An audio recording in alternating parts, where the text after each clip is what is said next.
담론. 러브링은 많은 수의 여학생들이 한 유사한 연습들에 대한 분석으로부터 월경의 문제를 스스로 표현하기 위해서 여학생들이 사용하는 담론적 위치들에 대해 일반화를 시도할 수 있었다. 그녀는 여성의 신체는 재생산하는 성적인 신체가 그리고 환상과 규제의 대상이 되었으며 남성과 여성의 신체를 본질적으로 서로 다른 것으로 항상 이미 성적으로 되어 있는 것으로 그리고 사적인 것으로 구성하는 것은 어린이가 신체와 월경 주기에 대해서 갖는 지식을 규제한다. 따라서 월경을 남성과 여성의 신체를 분리하는 것으로 만드는 담론적 구성은 월경을 보는 방식뿐만 아니라 청소년들이 남성과 다른 여성과의 관계를 보는 방식에도 깊은 영향을 미친다. 여성주의와 담론에 관한 논문집에 포함된 것과 같은 분석은 여성에 대한 지식의 담론적 구성을 탐구하는 데 매우 중요하다. 그러나 위더렐과 포터의 작업에 대한 논의에서 이미 언급되었듯이 그들은 담론 분석의 사용과 담론 분석과 담론 이론의 양립 가능성에 대해서 충분히 비판하지 않았다. 그러한 통합이 더욱 충분히 이루어진 것으로 보이는 것은 비판 언어학의 작업에서만이다.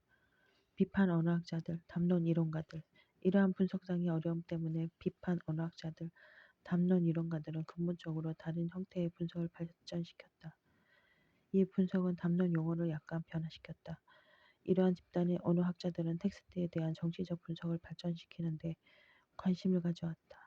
특별히 노만 페어클라프와 같은 언어학자들의 경우를 보면 그들은 담론에 대해 한 미셸 푸코의 정의를 텍스트에 대한 언어학적 분석에 근거한 체계적 분석들과 통합시켰다. 이 영역에서의 초기 연구는 플러워 등이 편집한 언어의 통제라는 제명의 논문집에서 가장 잘 나타나 있다. 특히 토니 트류는 영향력 있는 논문에서 작은 규모의 언어적 선택도 텍스트 전체를 위해서 특별한 메시지를 산출한다는 것을 보여준다. 예를 들어 텍스트의 전반적인 메시지가 수동태와 능동태의 사용에 대한 선택들에 좌우되는 것으로 보이는 남아프리카 신문의 헤드라인을 분석했다. 한 신문의 헤드라인을 읽어보자. 폭동을 일으킨 흑인들의 경찰에 의해서 사살될 때 ANC 지도자들이 서로 만나고 있었다. 더 타임즈. 투류는 수동태를 선택한 것은 흑인들의 행동을 경찰의 행동보다 더 눈에 띄게 만드는 효과를 낳았다고 주장한다. 게다가 폭동을 일으킨 흑인들을 첫 단어로 선택함으로써 경찰의 행위를 축소시킨다. 그는 이것을 경찰이 흑인들에게 발사했다와 같은 구절과 대비시킨다. 여기에서는 누가 소유의 책임이 있는지가 분명해진다. 흑인들을 폭동을 일으키는으로 수식함으로써 헤드라인에 누가 소유의 책임이 있는지에 대한 가치 판단이 함축되어 있다고 트루는 주장한다.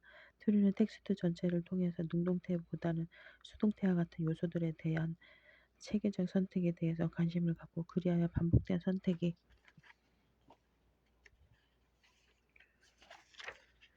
개별 언어 항목이 아니라 텍스트 전체의 힘과 의미에 미치는 효과로 관심을 옮기고 있다. 그러나 이러한 유형의 분석은 담론 분석이 처한 것과 같은 어려움에 직면한다. 예를 들어 텍스트를 생산물로 보고 언어적 항목들이 모든 분석가들이 동의할 수 있는 단일한 의미를 갖는다고 상정한다든지 그러나 보다 나중에 작업에서는 푸코의 작업이 생략한 이론적 문제들이 작은 규모의 분석적 맥락에서는 더 충분히 통합되고 있다. 용어로서의 담론이 체계적 방식으로 사용되기 시작하고 그리하여 담론의 구성자들이 서술될 수 있게 된다. 페어 클라퍼가 설명했듯이 담론은 종종 비판적 언어학자들에 의해서 이들 언어학자들은 푸코의 담론 분석을 담론의 효과를 들에 대한 정치적 관심으로 굴절시킨다. 예를 들어 사람들이 담론적 실전을 통해서 역할애로 돌입하게 되는 방식, 어떤 민족들의 지식이 폐기되거나 권위를 인정받은 지식과는 대조적으로 진지하게 취급되지 않는 방식 등에 대한 관심으로 변형된다. 이런 식으로 페어클라프와 같은 비판 언어학자들은 푸코의 이론적 개입들로부터 실천의 형식과 모델을 끌어낸 것으로 그리고 담론적 구조들이 개별자에 미치는 효과들에 대해 서술한 것으로 보여질 수 있다. 비판 언어학자들과 대조적으로 비판 언어학자들은 단순히 다음과 같이 서술하지는 않는다. 이러한 단순한 서술에서 보다 분석적이고 비판적인 전망으로서의 전이는 반복 가능하고 정당화된 분석에 대한 언어학적 관심의 매트릭스를 통해서 푸코 작업을 유의미하게 재해석한 것이 해당된다. 이러한 특별한 담론 사용을 자세히 설명하기 위해서는 노만 페어클럽의 작업에 초점을 맞추는 것이 도움이 될 것이다. 왜냐하면 그는 자신의 작업에 푸코와 빼쉬의 작업을 단순히 적용하지는 않았다 하더라도 그들로부터 영향을 받았다는 것을 솔직히 인정하는 몇 안 되는 이론가 중의 하나이기 때문이다. 그는 자신의 담론 분석 형태는 말이나 문자로 된 텍스트가 관련해서만 개발되어 있기 때문에 그의 관심은 명백히 푸코와 다르다고 주장한다. 그러나 푸코가 담론이 사회적 주체와 구성에서 주된 역할을 한다는 것을 강조했기 때문에 언어학에서 매우 중요하다는 것을 인정한다. 언어학은 주체성과 자아관념의 구성에서 언어가 담당하는 역할의 문제를 무시해왔고 대체로 그리고 바른 이 이유 때문에 푸코의 담론 개념은 이러한 유형의 분석이 언어학적 연구에로 통합될 수 있게 해준다.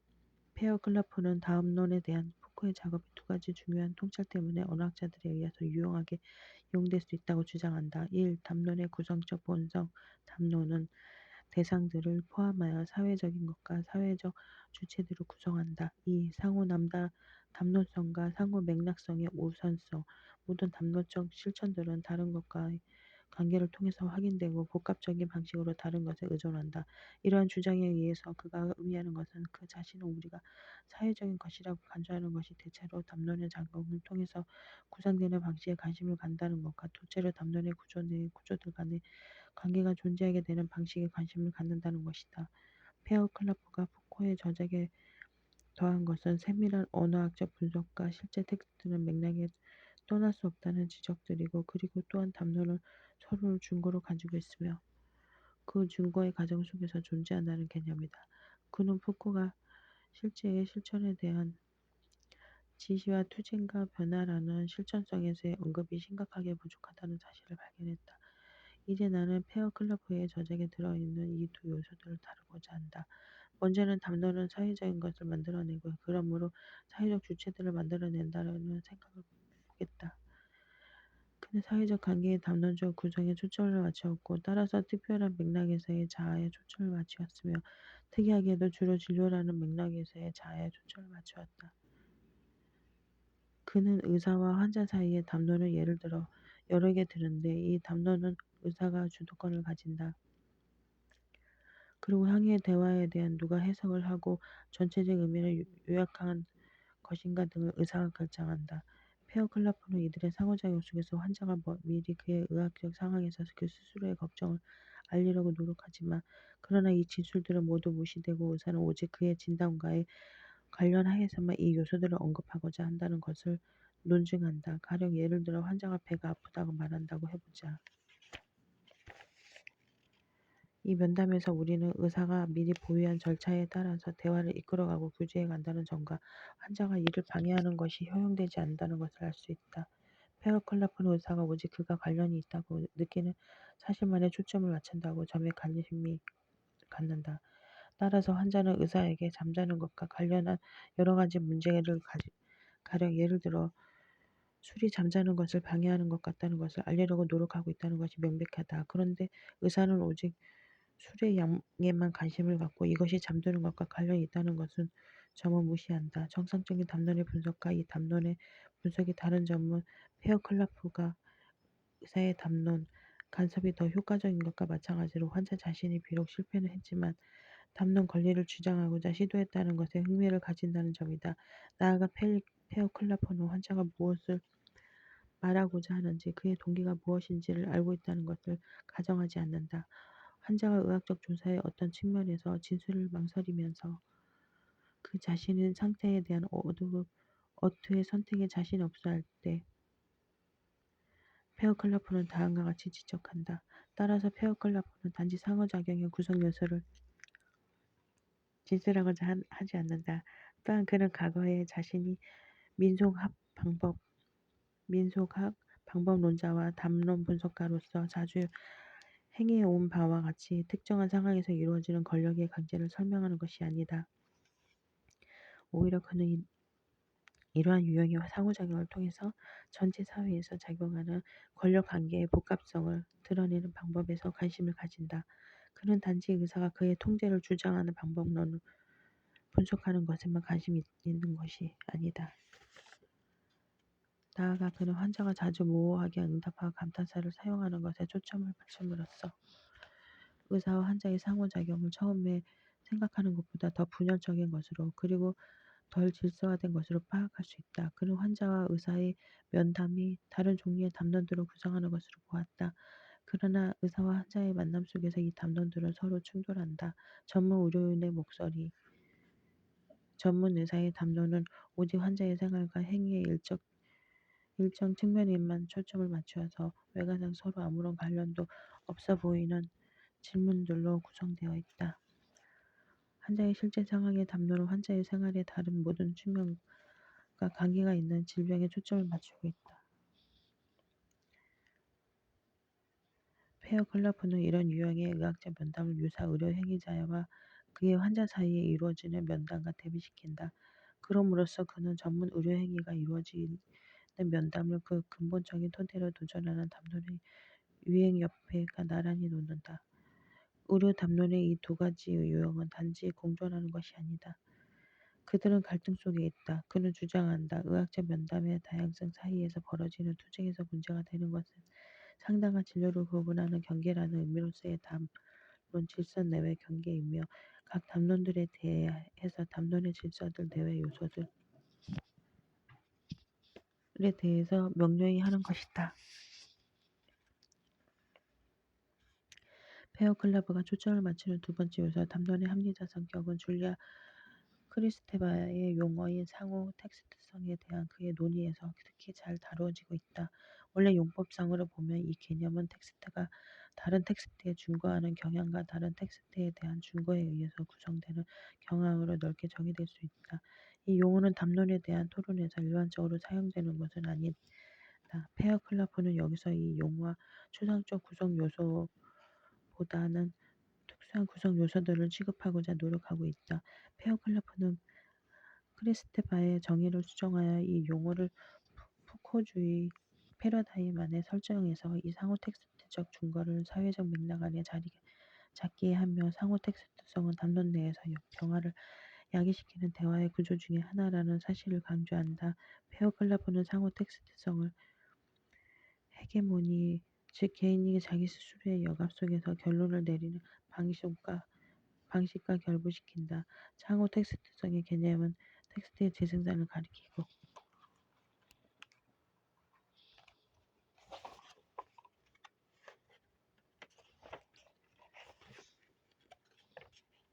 어떻게 텍스트가 이런 텍스트를 변형시키고 기존의 관리를 재구성하여 새 관리를 생성하는지를 가리킨다.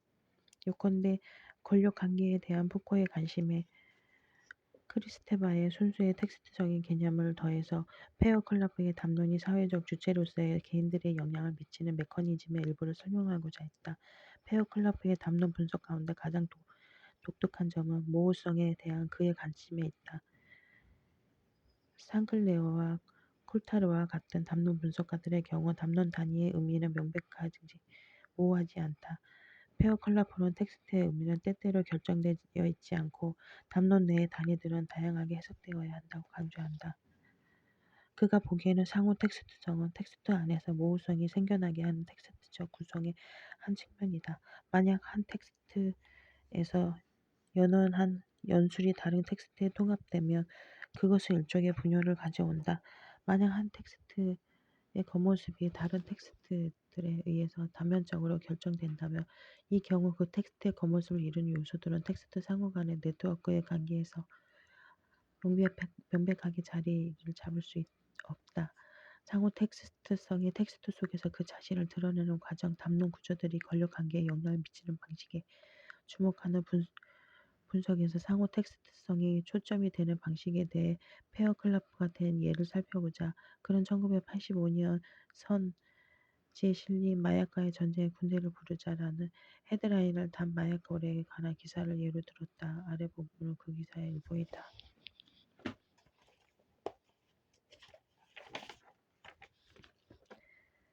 페어 클라프는 그의 분석에서 상호 텍스트의 관계와 원문, 거국적 내무위원회로부터 보고서가 신문 기사 사이의 변형에 관심을 가진다. 그는 다음과 같이 지적했다. 공식 용어로 표현해서 텍스트에서 선지 기자 대의 및 캠프에 기속하는 부분과 의회에 기속하는 부분은 명백히 구분된다. 즉 가디너와 말은 직접 따옴표 속에 놓인다. 그리고 국회의원의 말은 간접 따옴표에 놓인다.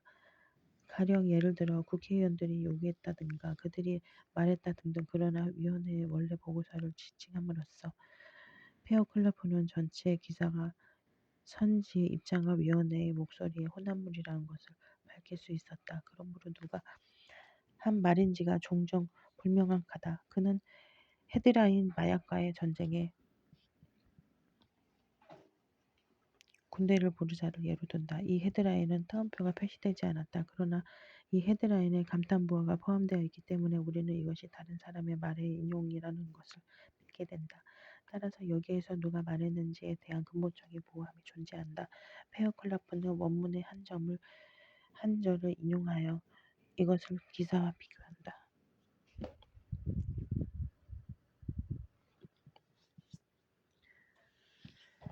페어 클라프는 기사가 원문을 변형하는 방법을 보여주었다. 그것은 마약 밀매꾼을 마약 밀거래자로 단어를 바꾸고 어휘를 번역시킴으로써 이루어진다. 그리고 부르자, 침입, 싸워 없애기 등의 단어를 사용함으로써 보고서를 전쟁과 전투를 운유하는 틀에 맞춘다. 상호 텍스트성의 이 예에서 페어 클라프는 누구의 목소리가 대변되는지에 대한 애매모호함이 있다는 것을 발견했다. 또한 그는 위원회 보고서의 목소리는 신문의 목소리에 흡수 통합되고 따라서 위원회 보고서의 조심스러운 공고한 선지에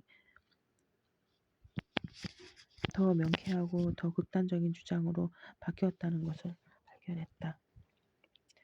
페어 클라프는 신문은 공직기관과 대다수 국민 사이의 중재자로 자처하는 경향이 있어 사실 원문을 그대로 겨냥한 독자들의 언어 용법에 근접하게 변형시킨다는 것을 추적한다.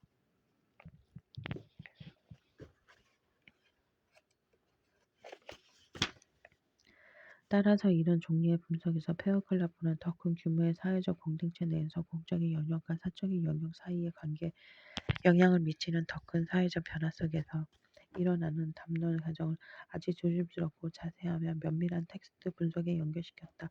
따라서 정치적 관점에서 이루어진 텍스트의 언어적 분석은 무수하지만 그 중에서도 페어 클라프는 면밀한 텍스트 분석과 더 넓은 담론 구조들의 관계를 지도처럼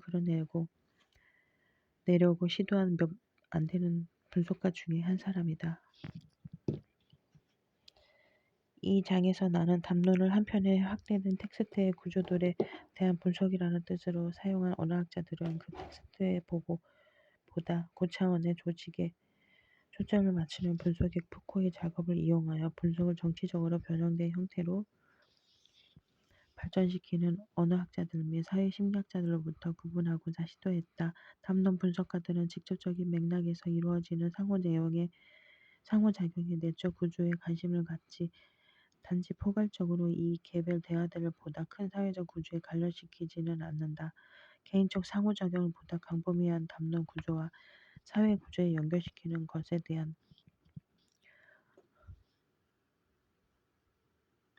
이것은 또한 그 자신의 진리 주장에 대한 자기 비판적 분석을 행해지는 것이기도 하다.